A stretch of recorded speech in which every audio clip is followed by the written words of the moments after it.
खुद बदली मैंने अपनी ज़िंदगी, तो क्या-क्या रूटीन मैंने फ़ॉलो किए अपने जीवन में और मैं कैसे रहती हूँ, क्या करती हूँ।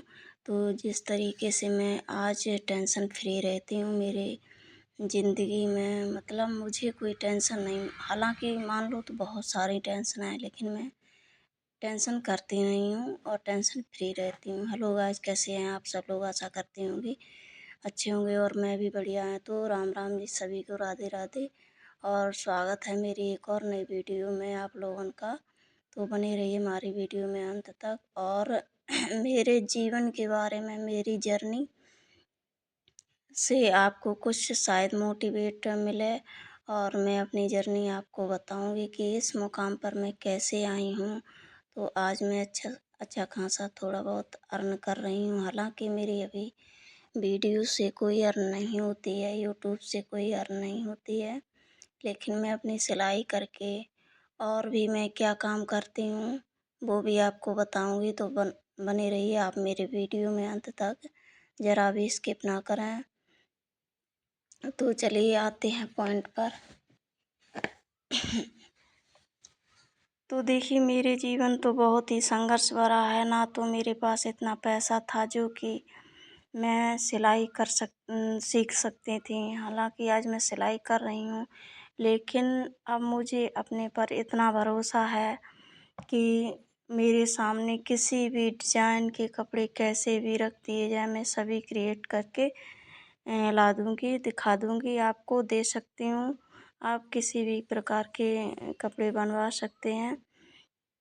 तो इसके पीछे मेरा बहुत बड़ा संघर्ष रहा, यहाँ तक कि खाना पीना पहनना ओढ़ना भी दुश्वार हो गया। एक एक पैसे के लिए मोहताज हो गई थी।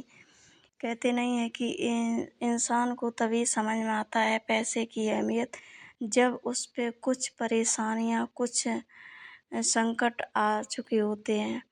हालांकि जिसके पास हमेशा से ही, बचपन से ही, जब से अपनी हुनर पे आते हैं, जैसे बचपन जीना, समझदारी आती है थोड़ा बहुत कि हाँ हमारी मम्मी है, पापा हैं, भाई बहन, सभी लोगों का एहसास होता है, तब से ही उसके हाथ में अगर पैसा बना रहे, कोई बात की टेंशन परेशानी ना आए, तो वो बताओ क्या पैसों की अहमियत समझेगा, क्या पैसा कमाने की सोचेगा। और जिसके पास शुरुआत से ही संकट कठिनाइयों का परेशानी होती हो और उसका सामना देखा हो, सामना किया हो, तो वो इंसान समझ सकता है, वो इंसान पैसों की अहमियत समझ सकता है और पैसे कमाने की भी सोचेगा कि मेरे माँ बाप ने इतने दुखी होकर के हमें पाला, पढ़ाया लिखाया। हालांकि मैं पढ़ने लिखने में दुखी नहीं हूँ, मेरे माँ बाप ने मुझे सक्षम बना दिया है और मैं पढ़ी लिखी भी हूँ। और भी मैं क्या करती हूँ, अपनी पढ़ाई लिखाई का फ़ायदा किस प्रकार उठाती हूँ, तो किसी दिन मौका लगा तो मैं दिखाऊंगी आकर के कि मैं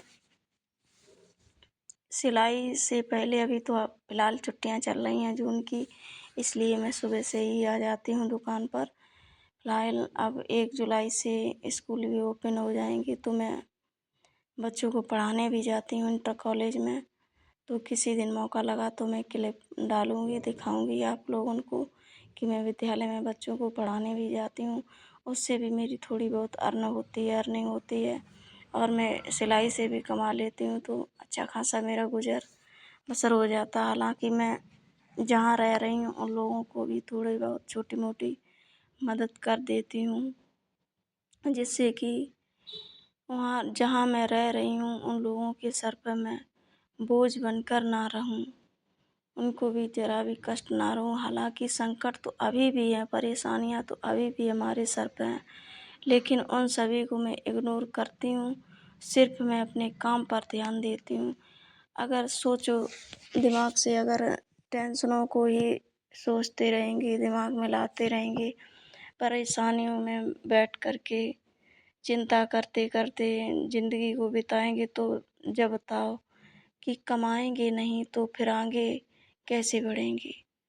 हम तो बस यही सोचते हैं, भगवान से यही दुआ करते हैं कि हे प्रभु, हे परमपिता परमात्मा, आज सभी का घर है, सभी के हिस्से में कुछ ना कुछ है, मेरे हिस्से में तो कुछ नहीं है। सिर्फ ये हमारी रोजी रोटी है जिस पे मैं कमा रही हूँ, ये सिर्फ मेरी कमाई की ही है।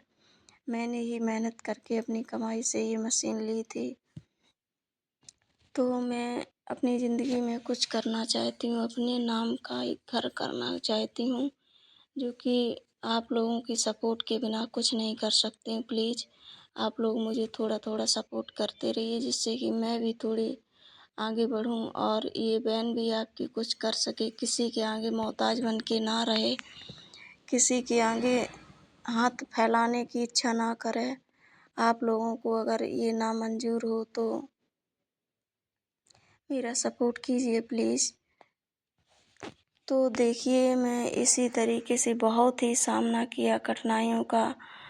ससुराल से जब निकली थी तब मेरी ज़िंदगी कोई ज़िंदगी नहीं थी। मैं तो नहीं सोचती थी कि अब मैं जी पाऊँगी।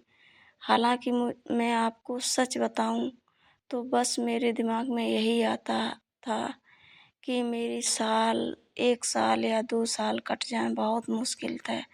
हालाँकि मेरे दिमाग में ये भी आता था कि अब मेरी ज़िंदगी थोड़ी रह गई है। मुझे ये नहीं लगता था कि मैं खुदकुशी कर लूँ या मर जाऊँ, कुछ कर लूँ, ये नहीं लगता था। सिर्फ़ अंदर से ये भावनाएँ उठती थीं कि बस अब मेरी ज़िंदगी थोड़ी रह गई।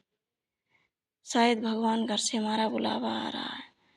लेकिन पता नहीं, मैंने वहाँ से निकली 1 साल तक मैंने बहुत ही, क्या बताऊँ, मेरे दिमाग में इतनी सारी टेंशन होती थी। अब आप लोग ही जो हमारी तरह की बहनें हैं वो ये सोच सकती हैं कि जब ससुराल से घर से बेघर कर दिया जाता है तो उनके दिल पर क्या बीतती है। तो मैं ऐसे शब्द अपने शब्दों में बयां नहीं कर सकती हूँ। वो मैं ही जानती थी कि क्या हमारे दिल पर बीती। मैंने धीरे धीरे करके, कहते नहीं है कि दिल पर पत्थर रख लो, इस तरीके से मैं आज इस मुकाम पर आ गई हूँ। मैंने सभी को एक साइड किया।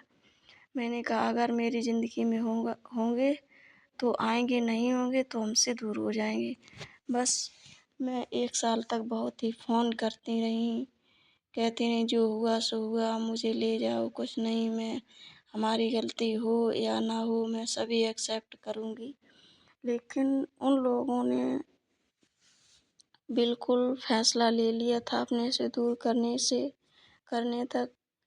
आज हमारा आज मैं अपने यहाँ पर रह रही हूँ। हालाँकि ये भी बता दूँ, मैं एक सिंगल मदर भी थी, लेकिन मेरा एक बच्चा था जो पैरालाइसिस का मरीज़ था।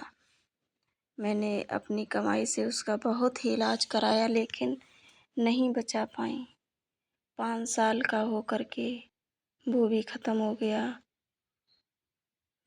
क्या करूं, लेकिन भगवान को ये सब मंजूर नहीं था। शायद अकेलापन ही मंजूर था, इसलिए उन्होंने मुझे अकेला ही कर दिया।